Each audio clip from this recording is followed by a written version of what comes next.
Hello friends, இங்கே பார்த்தீங்கன்னா நியூசிலாண்டில் வந்து இட்லி சாம்பார் சொல்லிட்டு ஒரு கடை இருக்குது. நைட்டுக்கு நான் ஒன்றும் சமைக்கலை. ஸோ என்ன பண்ணுறேன்னு சொல்லிட்டு பார்த்தா எங்கள் ஹஸ்பண்ட் வந்து ஆர்டர் பண்ணி வாங்கிட்டு வந்துட்டாங்க. சூப்பராக இருந்தது தோசை. இங்கே எப்படின்னா ஆந்திரா சமையல்னு சொல்லி சொன்னாங்க.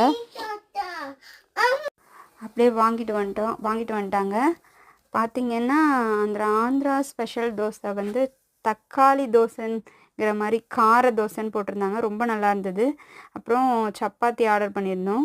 பசங்களுக்கு வேணும்னு சொல்லிட்டு காரமாக இருக்குன்னு சாப்பிட மாட்டாங்கன்ட்டு. பட் ரொம்ப டேஸ்ட்டாக இருந்தது. அந்த தோசை எனக்கு ரொம்ப பிடிச்சிருந்தது. அதுக்கப்புறம் பார்த்திங்கன்னா அதுக்கு சாம்பார், அப்புறம் சப்பாத்திக்கு குருமா கொடுத்துருந்தாங்க. நல்லா இருந்தது. இங்கே நிறையா இந்தியன்ஸ் ஹோட்டல் இருக்குது. பட் சவுத் இந்தியன் ஃபீல்டில் ஃபீல்டில் வந்து சில 2-3 ஹோட்டல் தான் இருக்குது. சரவண பவன் ப்ளஸ் இந்த ஹோட்டல் கொஞ்சம் நல்லா இருந்தது. ஸோ